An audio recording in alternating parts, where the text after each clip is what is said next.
Kita tunggu teman-teman yang lain, kita mulai dulu. Assalamualaikum warahmatullahi wabarakatuh.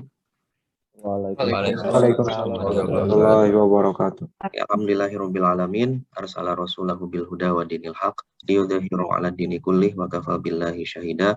Asyhadu an la ilaha illallah wa asyhadu anna Muhammadan abduhu wa rasuluh.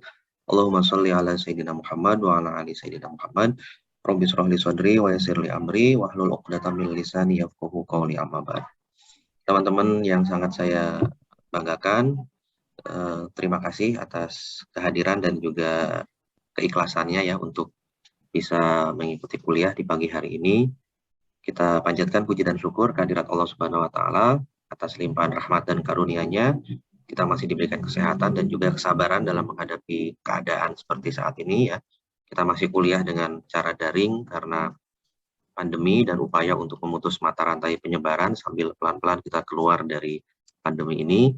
Shalawat dan salam semoga selalu terlimpahkan kepada junjungan kita Rasulullah Muhammad SAW, dan semoga kita semua mendapatkan syafaat beliau fiddin wa dunia hatal akhirah. Allahumma amin. Teman-teman yang sangat saya banggakan, perkenalkan, nama saya Alif ya, ada di screen Anda di layar, dan kemarin sudah saya bagikan juga foto ya, ada di grup semalam dan tadi dini hari. Jadi mohon maaf sekali lagi mewakili pihak PSI, Badan Sistem Informasi, atas problem ini, karena memang tidak disangka dan tidak diduga penerimaan dari Google itu untuk mengadmit generate kelas itu tidak langsung gelondongan, tidak langsung banyak seperti dulu, tapi harus bertahap. Itu kemudian kuliah kita semester ini di pagi hari ini jam 7 kuliah pendidikan agama ya. Jelas pendidikan agama Islam seperti itu, dan kebetulan saya diamanahi untuk menjadi dosennya. Saya dosen di jurusan Teknik Industri teman-teman ya, di Fakultas Teknologi Industri. Jadi mata kuliah teman-teman, mata kuliah wajib universitas seperti agama, kemudian Pancasila, kewarganegaraan, dan Islam ulil albab atau Islam rahmatan lil alamin besok kalau semester berikutnya itu diberikan dalam kelas besar ya. Diberikan lintas prodi. Jadi yang bisa mengambil mata kuliah ini contohnya adalah mahasiswa dari berbagai prodi yang kemudian digabungkan dalam satu kelas. Misal ada manajemen 20 mahasiswa, teknik industri 20 mahasiswa, HI misalnya 20 mahasiswa, kimia misalnya 15 atau 20 mahasiswa. Tujuannya apa? Tujuannya adalah agar kemudian saling mengenal, itu yang pertama. Yang kedua jelas adalah untuk adanya komunikasi akademik yang sifatnya multidisiplin. Jadi menarik sekali kalau kita mendekatkan beragam perspektif itu. Bagaimana misalnya agama, Pancasila, kewarganegaraan, itu kan dilihat dari berbagai macam perspektif keilmuan. Misalnya bagaimana pendidikan agama, signifikansi atau pentingnya bagi manajemen, ya, bagi manajemen ekonomi, manajemen hidup, manajemen keuangan, dan sebagainya. Bagaimana mahasiswa manajemen melihat pentingnya agama bagi kehidupan mereka dan juga pekerjaan misalnya. Kemudian bagaimana pendidikan agama bagi teknik industri atau perspektif teknik industri terhadap agama. Pun juga intinya adalah bagaimana agar semua aktivitas, kegiatan, kebijakan, ya, pekerjaan dan sebagainya itu tetap sesuai dengan nilai-nilai agama. Dalam hal ini agama Islam. Agar tidak tercerabut dari nilai agama. Agar semuanya tetap dilaksanakan dengan tetap menyesuaikan dengan kaidah moral, tidak melanggar etika, tidak melanggar prinsip-prinsip agama, tidak melanggar nilai-nilai Quran dan juga hadis Nabi seperti itu. Nah, harapannya dengan adanya kelas besar yang multidisiplin, kita semua bisa mendapatkan itu. Selain teman-teman bisa saling mengenal tentunya kan, saling mengenal dalam arti kan lita'arofu kan, untuk saling mengenal. Ingat bahwa Allah kan berfirman di Quran surat Al-Hujurat ayat 13 ya. Saya yakin beberapa sudah ada yang hafal. Bismillahirrahmanirrahim. Ya ayuhan nas, inna khalaqnakum min dzakarin wa untha wa ja'alnakum syu'uban wa qabaila lita'arufu inna akramakum indallahi atqakum innallaha alimun khabir. Bahwa hai sekalian manusia, kata Allah kan, sesungguhnya kami telah menciptakan kamu sekalian dari jenis kelamin laki-laki dan perempuan, berbangsa-bangsa dan bersuku-suku kan, lita'arufu, untuk saling TTM ya, untuk saling ta'aruf tapi mesra kan, untuk saling kenal ya, untuk saling ta'aruf tapi mesra itu kenal dengan cara yang baik ya, bil ma'ruf seperti itu. Karena inna akramakum indallahi atqakum, kata Allah. Yang paling mulia di antara kita adalah yang paling takwa, bukan yang paling kaya, bukan yang paling ganteng, bukan yang paling berkuasa, ya. Sungguhnya Allah Maha mengetahui lagi Maha detail, innallaha alimun khabir. Nah, prinsip itu kemudian diterapkan dalam perkuliahan kita, terutama mata kuliah umum. Apalagi pemerintah juga sebelum pemerintah menerapkan MBKM, ya, Merdeka Belajar Kampus Merdeka, kita sudah menerapkan ini 1 tahun lalu, ya, MKWU, mata kuliah wajib universitas, yang diambil oleh beragam lintas prodi tadi. Jadi kita sudah lebih dulu sebetulnya. Itu prinsip awalnya. Ya, semoga teman-teman bisa memahami agar kemudian kita bisa saling mengenal. Kata kuncinya itu, dan juga memahami perspektif-perspektif lain selain perspektif keilmuan kita. Kan hidup itu kan jadi lebih bermakna kalau kita punya banyak perspektif. Kalau kita punya pemahaman atau cara pandang yang luas, kita akan bisa mengambil kesimpulan dengan bijaksana. Kenapa? Karena kita melihatnya dengan lebih utuh dan komprehensif. Contoh, Anda bisa melihat saya di layar Zoom saat ini dan wajah teman-teman lain karena punya jarak. Coba tempelkan wajah Anda ke layar laptop Anda, layar device Anda. Anda tidak akan bisa melihat wajah saya dan wajah teman-teman. Anda bisa melihat wajah teman dekat Anda, besok suami Anda, istri Anda itu cantik, suami Anda itu ganteng karena Anda punya jarak. Coba tempelkan wajah Anda ke wajah istri Anda atau suami Anda.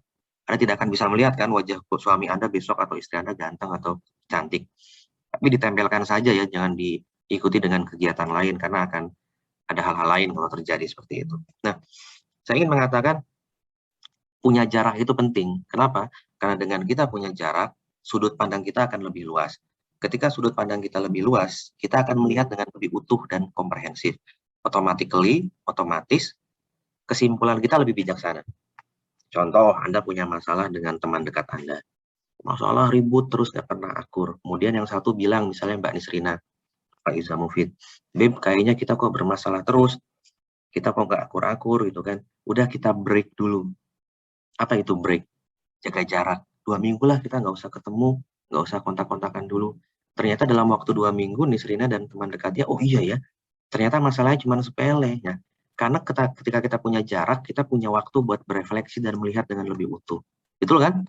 Nah, punya jarak itu penting. Jadi perspektif atau paradigma cara pandang itu akan lebih utuh dan luas kalau kita punya jarak.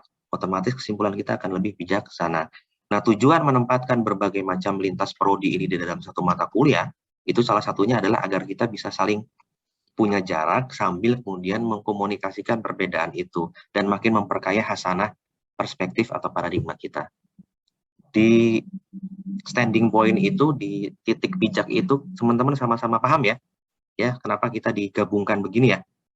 Oke, Mbak Rika Febriola Pambudi, Mas Fadil Latif Arroyhan, Mas Duta, Mas Benito, Mbak Kusaini, Mas Al Ridwan, ya, ini saudaranya Aldebaran berarti ini. Al Ridwan ini saudaranya Aldebaran. Ya, kemudian Mbak Janisa, Mas Bil, paham ya? Prinsip itu dulu, gitu. Kemudian saya jadi dosen di UI sudah cukup lama, dari tahun 2008 teman-teman ya. Jadi sudah 13 tahun berarti. Ya, usia saya sudah 39. Besok November tanggal 3. Ada yang ulang tahunnya sama tanggal 3 November? Ada? Nanti saya kasih giveaway loh. Kalau ada yang sama nih. Ayo, ada yang sama? Itu jarang sekali saya dapatkan. Ada yang 3 November? Belum ya, ini belum gabung semua soalnya. Teman-teman yang kelas lain, kasihan sekali. Sambil di-share ya, teman-teman coba disebar ya ke kelas lain ya. Atau ke teman lain yang teman-teman punya nomornya. Di kelas lain. Saya sambil memantau terus juga ini di grup-grup ini.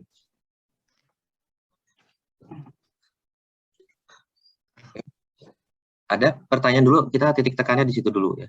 Apalagi kita bicara agama, semuanya muslim, dan kemudian bagaimana nilai-nilai Islam ya, ingat ya, nilai-nilai Islam. Nilai-nilai Islam itu berarti kan keadilan, kesamaan ya, prinsip kesamarataan ya, anti penindasan, anti diskriminasi, tidak mempermasalahkan perbedaan, bisa menyikapi perbedaan dengan baik. Itu yang ingin kita pelajari bersama dan kita praktekkan. Bukan Islam yang keras ya, bukan Islam yang marah, tapi Islam yang ramah, bukan Islam yang marah, Islam yang merangkul, bukan Islam yang memukul, seperti itu. Nah, kita akan berusaha untuk membahas itu satu semester ini, bagaimana menghadirkan seorang muslim yang merangkul bukan memukul, ya, yang ramah bukan yang marah, bukan seorang muslim yang gumunan, tau nggak gumunan? Gumunan itu kagetan, tiba-tiba melihat sesuatu salah, kafir, musyrik, melihat perbedaan tiba-tiba mengatakan yang lain salah, dirinya yang paling benar. Tapi bukan yang seperti itu, ya. Tapi kita Islam yang merangkul, Islam yang ramah, Islam yang kemudian menyikapi perbedaan dengan cara yang santun. Kita akan mengambil prinsip-prinsip rahmatan lil alamin yang disampaikan oleh Rasulullah. Karena ingat, Rasulullah mengatakan innama bu'istu liutammima makarimal akhlak. Sesungguhnya tidak lain dan tidak bukan aku diutus adalah untuk menyempurnakan akhlak. Kata terpenting itu kan akhlak. Kalau akhlak kita baik, sholat kita baik. Kalau akhlak kita baik, puasa kita baik. Kalau akhlak kita baik, perilaku kita dengan orang tua dan sesama baik. Kalau akhlak kita baik dengan masyarakat sekitar kita baik, ya kan? Akhlak itu satu kata kunci yang semuanya kalah sebetulnya dengan akhlak. Makanya Rasulullah mengatakan innama bu'istu liutammima makarimal akhlak. Itu teman-teman. Sebelum saya lanjutkan, ada pertanyaan dulu nggak? Itu kita buat standing point dulu, ya, titik pijak yang sama, dan kita berusaha untuk cari chemistry dulu, ya, bahwa Anda berada di kelas yang insya Allah bisa memberikan Anda perspektif-perspektif baru, ya, perspektif-perspektif yang mencerahkan, ya, Islam yang merangkul tadi bukan Islam yang memukul, ya, menjadikan Anda seorang muslim yang ramah bukan yang marah, dan tidak kagetan. Jangan jadi Islam atau muslim yang kagetan, tahu ya. Lihat sesuatu ini ada yang mengatakan itu musyrik, itu salah, ikut. Kemudian membeda-bedakan yang satu dengan yang lain dengan cara yang tajam dan mengakibatkan konflik, ikut. Nah, jangan yang seperti itu, ya. Itu teman-teman. Silakan saya membuka pertanyaan dulu sebelum saya masuk ke kontrak kuliah dan juga materi kita satu semester ke depan akan seperti apa. Saya berharap teman-teman punya insight atau punya opini, ya, masukan dulu. Silakan. Sambil mengenalkan diri boleh. Saya tinggal di Magelang, teman-teman, ya. Ada yang dari Magelang? Ada yang dari Magelang, Jawa Tengah, tahu Magelang? Yang ada Candi Borobudur. Jadi Candi Borobudur, ya, bagi teman-teman yang dari luar Jogja, dari luar DIY, dari luar Jawa Tengah, saya ingatkan bukan di Jogja, ya, tapi di Magelang, ya. Kan kadang orang banyak yang salah, ya. Candi Borobudur itu Jogja. Sorry, bukan Jogja, tapi Jogja. Kalau anak-anak milenial kan bilang Jogja itu kan bukan Jogja, tapi Jogja. Pakai K. Jogja, ya. Iya nggak Mbak Diana Astuti Alawiyah, ya? Orang-orang anak-anak milenial biasanya bilang Jogja itu kan bukan Jogja, tapi Jogja. Ya Mas Irfan, ya. Terima kasih Mas Irfan, ya, sudah buat grup kemarin, ya. Thanks banget. Siap, Pak, sama-sama, Pak. Siap. Mbak Nisrina, silakan. Raise hand. Pak, saya mau nanya, Pak. Siap. Tadi kan Bapak bilang kita belajar buat biar jadi muslim yang nggak gumunan, yang nggak kagetan. Tapi di luar sana itu perspektif orang-orang luar sama Islam itu agak kacau. Jadi kan jadi kan di luar sana ada tren Islamofobia. Nah, gimana caranya biar kita bisa kenalin Islam ke mereka secara lebih damai kayak gitu. Oke. Mbak Nisrina dari jurusan apa? Teknik industri. Ini kayaknya semua teknik industri deh, Pak. Gitu, manajemennya masuk kah, Mas Irfan? Ada, Pak, manajemen, Pak. Oh, iya. Oh, ada. Tapi sudah tershare ya semua, ya, kayaknya. Oke. Jadi terima kasih Mbak Nisrina, bagus banget pertanyaannya. Adanya Islamofobia, ya, atau kekhawatiran terhadap Islam itu kan bukan satu sebab mutlak, ya, bukan hanya karena satu sebab utama, tapi ada berbagai macam derivasi atau turunan sebabnya. Jadi itu sebetulnya kan perspektif yang terjadi karena salah tafsir melihat Islam, atau yang kedua memang ada semacam upaya untuk mengkerucutkan pemahaman bahwa Islam itu keras. Ingat, di Islam itu yang fundamentalis atau yang garis keras atau yang dikenal sebagai radikal kan hanya sekotoran kuku misalnya seperti itu. Tapi ingat, di dunia yang sangat terbuka dan juga sangat borderless ini tanpa batas, apalagi dengan digitalisasi di berbagai sektor, itu kan mengakibatkan bad news is a good news, ya kan? Sebuah berita buruk itu bisa jadi a good news. A good news itu bisa jadi a bad news karena tidak terblow up, tidak tersampaikan. Berarti problem utamanya adalah bagaimana kita itu menguasai ruang-ruang media digital juga. Jadi kaum Islam yang moderat, ya kan, kalangan Islam yang kemudian bukan garis keras, atau kemudian Islam yang selama ini silent majority, yang mayoritas diam, padahal baik semua, itu harus muncul untuk menyebarkan nilai-nilai Islam yang rahmatan lil alamin, kuasai media digital, ya, untuk melakukan counter attack terhadap upaya-upaya mengkerdilkan Islam, baik yang disengaja oleh pihak-pihak yang memang sengaja mengangkat kerasnya Islam atau radikal yang dalam Islam itu dengan masif, dengan luar biasa banyak, itu kan punya niatan ekonomi politik jelas, agar Islam tidak bersatu, agar Islam tidak maju, agar dunia Islam kemudian terbelakang. Tambahan sambil kita mengedukasi teman-teman yang terlibat dan terpapar dengan radikalisme dan sebagainya. Makanya pemerintah kita punya BNPT, Badan Nasional Penanggulangan Terorisme, pemerintah kita punya di masyarakat ada NU dan Muhammadiyah ya dan lain-lain yang itu berusaha untuk meluruskan itu. Jadi upaya deradikalisasi terjadi di satu sisi baik oleh pemerintah lewat BNPT maupun ormas kayak NU dan Muhammadiyah. Di sisi lain, ruang digital yang itu sangat penting sekali untuk kita jadikan sarana untuk menyebarkan nilai-nilai kebaikan, itu kita gunakan. Karena itu yang digunakan oleh pihak-pihak yang sengaja memecah belah kita, membuat kita terbelakang dan membuat kita terstereotip sebagai Islam yang tadi kagetan, gumunan, garis keras, dan sebagainya. Jadi, dan sambil ke dalam internal kita secara pribadi, kita belajar ngaji yang benar. Kalau kita orang NU, ngajilah sama kiai atau ustadz NU yang benar, yang jelas sanad ilmunya, yang jelas gurunya siapa, guru dari gurunya siapa. Kalau kita orang Muhammadiyah, ngaji sama ustadz, kiai Muhammadiyah yang benar. Automatically, ada satu kata kunci di situ, hati-hati ngaji. Karena sekarang, ngaji bahkan sebelum pandemi itu bukan ngaji yang sifatnya offline saja, ngaji umum di lapangan, di masjid. Tapi sebelum pandemi ngaji itu sudah ngaji online banyaknya. Apalagi ditambah sekarang pandemi, ngaji semuanya hampir mayoritas online. Jadi kata kuncinya hati-hati ngaji online, hati-hati milih ustadz atau kiai. Kita harus tahu track record, kita harus tahu rekam jejak. Jangan sampai kita salah ngaji, salah ustadz. Karena salah pergaulan Mbak Nisrina dan teman-teman, itu mudah diluruskan. Tapi kalau salah ngaji, salah ustadz, itu susah diluruskan. Kenapa teman-teman? Karena yang dijual sama ustadz dan kiai yang punya pemahaman yang tadi memecah belah, menyebarkan hoax atau berita bohong, melakukan hate speech atau ujaran kebencian, itu yang dijual kan ayat. Iya nggak? Tafsir atas ayat. Bukan ayatnya yang salah loh teman-teman, tapi tafsir atas ayat itu. Karena kan ayat Al-Quran itu kan banyak tafsir. Iya kan? Tergantung bagaimana dan apa tafsir yang kita gunakan. Tafsir yang benarkah atau tafsir yang memang itu dimonopoli, disalahartikan, digunakan untuk jualan ayat. Paham kan? Jadi hati-hati kita ngaji online, kita harus tahu track record. Nah, itu gunanya kita kuliah agama ini. Kita sama-sama punya pintu masuk untuk kita sama-sama belajar bagaimana agar kita mendapatkan Islam yang rahmatan lil alamin tadi, yang ramah bukan yang marah, yang merangkul bukan yang memukul. Saya selalu mengucapkan dua hal itu loh ya, karena itu yang harus kita lakukan. Gitu Mbak Nisrina. Jadi makasih sekali. Jadi itu penting sekali untuk kita lakukan. Yang NU jadilah NU yang baik, yang Muhammadiyah jadilah Muhammadiyah yang baik, yang Persis jadilah Persis yang baik, yang saudara-saudara kita yang Kristen jadilah Kristen yang baik, Katolik yang baik, Hindu yang baik, Buddha yang baik, dan jauhi hoax dan juga ujaran kebencian. Karena perkembangan media digital kita, perkembangan situs-situs radikal atau perkembangan situs-situs yang memecah belah itu seperti deret Malthus. Ya kan? Apa deret Malthus itu kan 2, 4, 16, 32, 64 ya nggak? Beda dengan kemampuan kita untuk mengatasi yang seperti deret hitung ya nggak? Apa itu? 1, 2, 3, 4, 5. Nah, berarti kemampuan kita harus luar biasa, effort kita harus luar biasa. Gitu teman-teman. Jadi semoga bisa ikut standing point ini dulu ya. Standing point ini penting banget. Gitu. Terima kasih Pak jawabannya. Terima kasih banget pertanyaannya. Anda memantik, memberikan pemantik atau pemicu seperti korek api yang luar biasa itu gitu ya.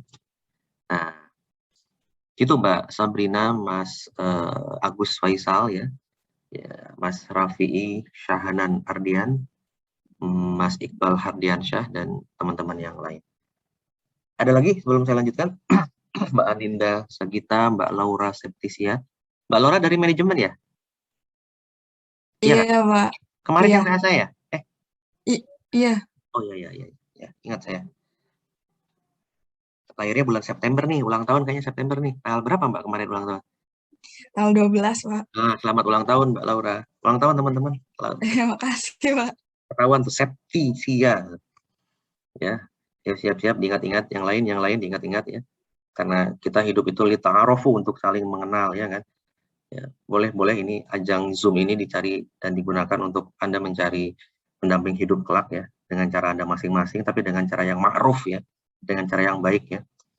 Tidak ada masalah ya, siapa tahu gara-gara kuliah daring, gara-gara kuliah online seperti ini, Anda dapat jodoh ya. Saya ingin menyampaikan satu hal ini, kuliah pertama kita perkenalan dan kontrak dulu ya. Saya ingin mengatakan begini, saya yakin di antara teman-teman semua, ada yang mungkin pilihan pertamanya bukan UI, ya kan? Mungkin UI ini entah pilihan keberapa, atau bahkan mungkin UI ini pilihan antah berantah, ya nggak? Pilihan-pilihan terakhir. Mbak Rika ketawanya tersenyum ya. Mas Nabil juga tersenyum, mungkin termasuk dalam golongan itu ya, tapi semoga bukan. Gini, kadang Tuhan, mungkin pilihan Anda pilihannya UGM, UNPAD, ITB, ya, UNAIR.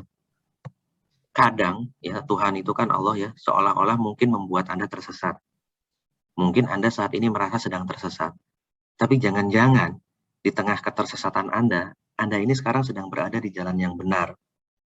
Jangan-jangan Anda berada sedang di jalan yang benar seperti itu. Ya, jadi jangan-jangan seperti itu. Anda sedang berada di jalan yang tersesat seolah-olah, tapi Anda sedang berada di jalan yang benar. Kenapa? Karena ingat, Tuhan itu, Allah itu lebih tahu apa yang kita butuhkan dibanding apa yang kita inginkan. Prinsip itu yang pertama. Ingat kan, bahasa milenial kan, bahasanya anak senja sore itu kan ya. Apa? Jodoh itu bukan apa yang kita inginkan, tapi apa yang kita butuhkan. Jangan-jangan Anda lebih membutuhkan UI dibanding UGM dan sebagainya. Itu yang pertama. Yang kedua, jangan-jangan kalau Anda masuk ke UI, UGM, ITB, UNAIR, Anda itu di sana cuma jadi ikan kecil di kolam besar. Analogi saya adalah, jangan-jangan Anda cuma jadi ikan kecil di kolam besar. Anda di sana nggak akan bisa dapat apa-apa karena kalah oleh ikan-ikan yang besar. Anggaplah UII itu lebih kecil kolamnya dibanding UGM, ITB, UNPAD, dan sebagainya.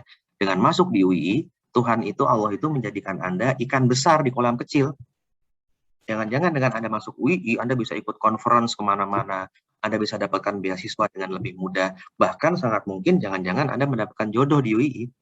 Jadi seperti Anda dibelokkan oleh Tuhan itu, ditempatkan di jalur yang on the track. Kita nggak pernah tahu itu, makanya pentingnya kita punya alat pikir dan juga hati untuk berefleksi. Jadi jangan-jangan itu teman-teman ya, Anda bisa mengambil hikmah dan mendapatkan manfaat dan pemahaman setelah terjadi. Iya kan? Setelah terjadi. Kadang kita kan bisa mengetahui sesuatu itu begitu berharga ketika sudah nggak ada, ya nggak? Nah, ketika Anda besok lulus dari UI, ternyata, oh bener ya, ternyata UI menjadikan saya punya kesempatan untuk ke luar negeri, bisa kuliah di luar negeri, dapat beasiswa, dapat jodoh di sini, ya, Mbak Sabrina misalnya dapat Gus di sini, dapat Kiai, ya kan? Wah, siapa tahu kan, lulusan pondok, hafid, ya kan? Mas Faizul Ilmi misalnya dapat Ning, ya, dapat santriwati yang itu bisa menjadi ibu yang luar biasa bagi anak-anaknya. Kelak wallahu alam nggak ada yang tahu. Besok Anda yang akan merefleksikan dan mencari hikmahnya sendiri. Siapa tahu ini perspektif dari saya ya. Jangan-jangan begitu. Saya lulusan UGM S1 dan S2, saya pengen jadi dosen di UGM, tapi saya gagal jadi dosen di UGM. Padahal saya sudah merintis jadi asisten dosen, saya dulu ketua BEM di salah satu fakultas di sana. Tapi jalannya Allah nggak ngasih saya di UGM, saya jadi UI. Dan ternyata di UI saya bisa dapatkan lebih banyak hal yang bisa saya dapatkan dibanding teman-teman saya yang jadi dosen di UGM. Banyak sekali yang bisa saya dapatkan. Nah, jangan-jangan itu gitu loh. Allah itu ngasih kita kolam besar, karena kolam yang kecil, tapi kita ikan besar di kolam kecil itu. Anggaplah UI tidak lebih besar dibanding UGM dan sebagainya. Daripada ternyata kita masuk di sana, kita nggak bisa jadi apa-apa. Dan lagian sekarang ini kalau kita mau lulus, jadi apapun itu cari kerja, ya kan? Yang menentukan bukan lulusan universitas mana lagi, teman-teman. Akreditasi A atau unggul itu satu hal, itu syarat administrasi pertama. Tapi pasca itu yang berlaku adalah pengalaman, wawancara, dan skill. Ya kan? Masuk kerja itu sekarang bukan lagi lulusan mana, tapi apa? Skill, pengalaman, dan juga hasil wawancara. Soft skill. Bagaimana bekerja dalam tim dan sebagainya. Sangat kecil sekali sekarang yang mencari dia lulusan mana, akreditasinya apa. Itu memang persyaratan di awal. Tapi ketika sudah masuk tahap berikutnya, itu skill, soft skill, dan juga wawancara serta kemampuan bekerja sama dengan yang lain. Jadi Anda bisa mencari dan melihat tidak semua, apalagi di dunia yang sekarang disebut sebagai era disrupsi ini, atau ya, era disrupsi ini kan, disruption era ini kan, kita kan betul-betul nggak jelas apapun, ya kan. Yang penting soft skill itu yang paling utama. Jadi Sekali lagi, selamat Anda masuk di UI. Semoga di tengah Anda merasa tersesat, Anda besok satu waktu akan merasa, loh jangan-jangan ini memang jalan yang terbaik seperti itu. Gitu. Ada pertanyaan lagi? Sebelum saya lanjutkan.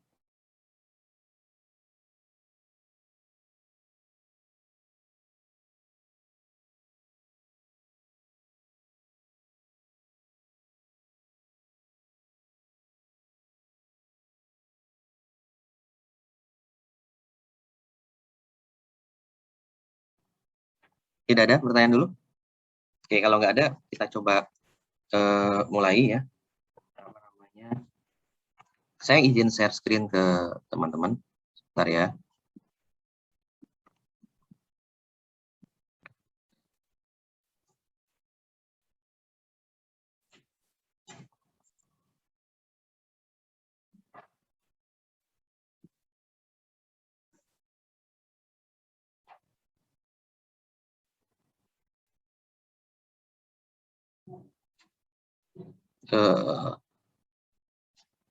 Terlihat nggak screen-nya? Terlihat ya teman-teman ya? Terlihat Pak? Lihat, Pak. Oke. Anda bisa melihat ini. Oke, kita mulai. Selamat pagi sekali lagi. Assalamualaikum warahmatullahi wabarakatuh. Kita bicara hari ini Dinul Islam ya. Apa pengertiannya, kemudian karakteristiknya, kemudian kerangka ajaran Islam itu seperti apa, bagaimana Islam diposisikan sebagai agama yang rahmatan lil alamin, serta sikap Islam pada pluralitas agama seperti apa. Ingat, dinul Islam atau agama Islam itu berasal dari bahasa Arab, yaitu ad-din atau agama. Ya. Dan kata Islam itu sendiri itu memiliki arti yang bisa Anda lihat, berserah diri. Bagaimana kita berserah diri, menyerahkan diri kita, menghambakan diri kita kepada Yang Maha Kuasa. Dalam artian menyerahkan diri sepenuhnya kepada kekuasaan dan kehendak Allah, ya, baik itu tentang kesejahteraan kita, keselamatan kita, terutama yaitu di sejahtera dan selamat hidupnya di dunia dan akhirat. Dan kita berusaha untuk mencapai kedamaian, ya, bagaimana kita mengikuti ajaran Islam yang membawa konsep perdamaian di dunia secara lahir dan batin, hingga kita mendapatkan kehidupan yang kekal dan abadi di akhirat. Jadi dinul Islam atau agama Islam itu artinya menyerahkan diri sepenuhnya kekuasaan Allah, ya, dan juga kehendak Allah, mencari kesejahteraan dan keselamatan hidup di dunia dan akhirat, dan juga mencapai kedamaian hidup di dunia dan akhirat, seperti itu. Ya. Dinul dalam bahasa Semit, tahu ya Semit ya, Semit itu agama Semit itu kan agamanya Nabi Ibrahim. Yahudi, Nasrani, dan Islam itu kan agamanya Nabi Ibrahim, karena berasal dari satu bapak, yaitu Ibrahim, makanya disebut Abrahamic religion atau Ibrahim religion. Agama dalam bahasa Semit undang-undang atau ya. Intisari dari arti demikian memberikan paham bahwa agama mengandung arti ikatan-ikatan yang harus dipegang dan dipatuhi oleh manusia. Nah, kita beragama itu kan kita punya ikatan, punya tali yang dipegang, punya rujukan tindakan, rujukan moral ya, yang harus kita gunakan seperti itu. Nah, menurut Muhammad Abduh misalnya ya, dinul Islam atau Islam ialah din, yaitu agama atau cara hidup yang datang dengannya Muhammad Shallallahu Alaihi Wasallam. Jadi agama Islam itu pegangan cara hidup, ya, tata cara hidup yang itu datang bersamaan dengan hadirnya Nabi sebagai Nabi dan Rasul pembawa risalah kenabian. Menurut Sayyid Husain Afandi memberi pengertian tentang Islam bahwa Islam itu adalah tunduk dan patuh baik batin maupun lahir kepada apa yang datang dengannya Rasul alaihissalam, ya, bahwa Islam itu menghadirkan ketundukan, kepatuhan, baik secara lahir maupun batin. Kemudian menurut Imam Mahmud Shaltut berpendapat bahwa Islam adalah agama Allah yang ia wasiatkan ajaran-ajarannya tentang dasar-dasarnya, syariat-syariatnya kepada Nabi Muhammad, dan membebaninya atau menegaskan bahwa Nabi Muhammad punya tugas untuk manusia dan mengajak kepada mereka untuk masuk ke Islam. Jadi itu pengertian secara etimologis atau kebahasaan. Nah, secara karakteristik ya, Islam itu bersifat Rabbaniyah. Islam itu jelas berasal dari Allah. Aturan Islam adalah menurut konsep dari Allah yang itu ada di Al-Qur'anul Karim, kemudian diperjelas dengan al-hadis ya dari hadis Nabi. Kemudian jelas karakteristiknya yang kedua bersifat universal. Islam itu adalah agama yang harus menjadi rahmatan lil alamin. Ya, wa ma arsalnaka illa rahmatan lil alamin. Ya. Kemudian yang ketiga al-basthah atau mudah. Islam itu agama yang mudah harusnya. Makanya tadi yang saya sampaikan di awal, harusnya kita berislam itu ya memudahkan, tapi bukan cari mudah loh ya. Beda loh. Memudahkan dengan cari mudah itu beda. Memudahkan berarti memberi kemudahan. Contoh, sholat bisa dijamak, bisa dikosor bagi yang musafir, ya kan? Bagi yang bepergian, itu kan bukan cari mudah, tapi kan ada kemudahan, memudahkan. Beda dengan cari mudah, misalnya ada sholat taraweh 23, ada sholat taraweh 11. Yang biasa sholat 23 ya 23 kalau bisa kan, karena itu sunnah. Yang biasa yang 11 ya 11. Tapi yang tiba-tiba 23 karena cari mudah 11 aja, itu kan kurang pas karena cari mudah. Yang 11 kemudian bilang 11-nya tak kurangi lagi walaupun tidak ada aturannya karena ini sunnah nggak masalah, itu kan cari mudah. Paham ya? Jadi beda memudahkan dengan cari mudah. Nah, dan Allah pun berfirman di Al-Qur'an di surat Al-Baqarah ayat 286 terakhir itu kan, la yukallifullahu nafsan illa wus'aha. Allah tidak akan memberikan kita kesulitan yang kita tidak sanggup untuk menanggungnya. Jadi ingat, Islam selain bersifat rabbaniyah juga bersifat su'uriyah atau universal dan juga memudahkan atau ada rukhsah di dalamnya. Yang keempat, tazawun atau keseimbangan. Islam mengajarkan kita untuk berlaku seimbang ya. Dan juga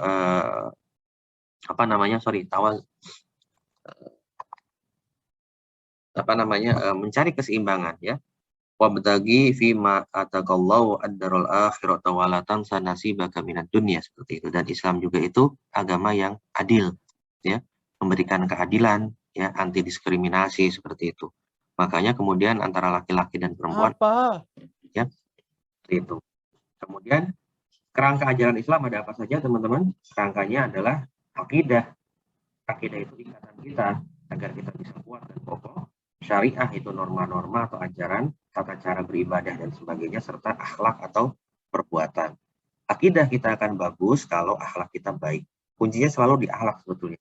Syariah kita, muamalah kita, ibadah kita akan baik kalau akhlaknya baik. Akidah kita kepada Allah itu akan baik, ya, kepada dinul Islam akan baik kalau akhlak kita baik. Makanya Rasulullah mengatakan tadi, innama bu'istu liutammima makarimal akhlak. Ya, Islam pada hakikatnya adalah undang-undang dari Allah berupa perintah, larangan, pedoman hidup, serta kehidupan di dunia dan akhirat itu bagaimana dijalankan. Ya, agar kita kemudian menjadi insan yang beriman dan bertakwa, serta mengamalkan ajaran Islam di kehidupan sehari-hari. Tapi Islam yang rahmatan lil alamin, Islam yang moderat, Islam yang merangkul tadi, Islam yang ramah, ya, yang tafsirnya adalah tafsir Islam yang di tengah-tengah, bukan Islam yang ke kanan, bukan Islam yang terlalu ke kiri, seperti itu. Itu. Nah, apa sih yang dimaksud dengan akidah? Ya, kita masuk ke akidah, yaitu sistem kepercayaan Islam yang didasarkan kepada rukun iman. Di An-Nisa ayat 136 disampaikan demikian, ya ayyuhalladzina amanu aminu billahi wa rasulihi wal kitabil ladzi nazzala ala rasulihi wal kitabil ladzi anzala min qabl wa may yakfur billahi wa malaikatihi wa kutubihi wa rusulihi wal yaumil akhir faqad dhalla dhalalan ba'ida. Ya, bahwa orang yang beriman tetaplah beriman kepada Allah dan Rasulnya, kepada kitab yang diturunkan kepada Rasulnya dan kitab yang diturunkan sebelumnya. Barang siapa yang ingkar kepada Allah, malaikatnya, kitabnya, Rasulnya, dan hari kemudian, maka niscaya sesungguhnya orang itu telah sesat sejauh-jauhnya. Nah, akidah ini penting karena ya pegangan kita, ikatan kita, tali kita yang harus kita pegang. Itu teman-teman. Kemudian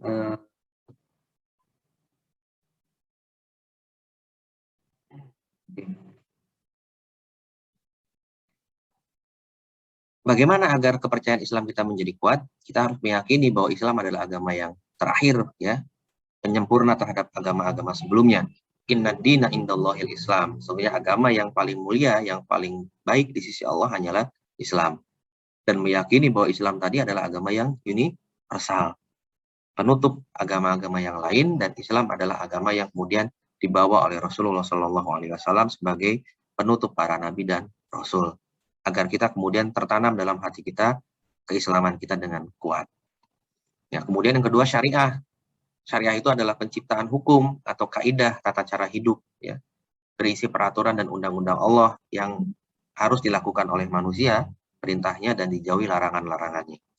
Ya, ada syariah yang mengatur hubungan manusia secara vertikal dengan Allah, yaitu misalnya sholat, ya, ngaji, puasa, haji, atau syariah yang hubungan hablum minan nas, yaitu zakat, toleransi, ya, amal jariah kepada yang lain dan sebagainya. Ya, jadi kesalehan seseorang, keberimanan seseorang itu jadi lengkap kalau dia saleh secara vertikal, tapi juga dia soleh secara horizontal.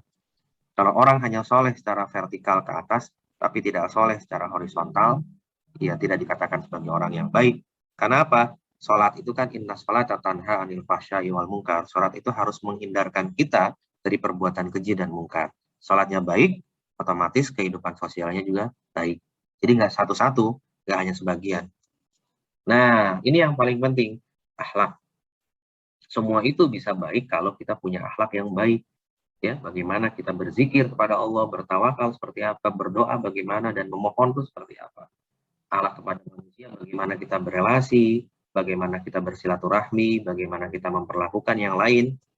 Kemudian akhlak kepada lingkungan, bagaimana kita hablum minal alam itu menjaga kelestarian alam, selalu hidup bersih, ya, an-nadzafatu minal iman dan sebagainya itu kita terapkan. Ini teman-teman yang penting dalam dinul Islam itu, ya, akidah Anda harus kuat, syariah Anda harus paham, Al-Quran, gunakan tafsir yang baik, ya, ngaji kepada guru yang jelas gurunya, sanad ilmunya jelas, bukan yang memecah belah, bukan yang menyebarkan berita bohong, hoax dan sebagainya. Kemudian akhlak. Kita diupayakan untuk mempunyai akhlak yang baik, karena semuanya akan baik kalau akhlak kita baik. Oleh karena itu, kita akan bisa menjadikan Islam sebagai agama yang rahmatan lil alamin. Sebagaimana di Quran surat Al-Anbiya ayat 107. Wa ma arsalnaka illa rahmatan lil alamin, itu bisa betul-betul bisa terjalankan dengan baik, teman-teman. Gitu. Ya. Nah, itu mungkin yang bisa saya sampaikan di awal pertemuan sebagai satu pemantik dan juga standing point yang sama, agar teman-teman punya perspektif yang sama dulu, ya, bagaimana berislam itu sebaiknya. Kemudian jangan sampai kita terbawa oleh paham, ya, perspektif yang kurang tepat, yang memecah belah tadi dan sebagainya. Karena dunia digital saat ini, borderless-nya dunia saat ini itu mengakibatkan sangat abu-abu, mana batas yang ramah, mana batas yang tidak ramah, mana batas yang jelas, mana yang tidak jelas, ya, mana itu hoax atau bukan. Makanya satu kata kunci yang lain, terliterasi atau memiliki skill kecakapan hidup itu bukan hanya dalam hal teknologi, teman-teman, bukan hanya dalam hal bacaan, tapi juga dalam beragama harus terliterasi. Iya kan? Karena saat ini yang penting itu kita terliterasi, ya, tidak illiterasi, tidak dibutakan, tapi kita harus terliterasi. Kita punya kecakapan hidup dalam menyikapi mana yang baik, mana yang tidak dalam hal agama.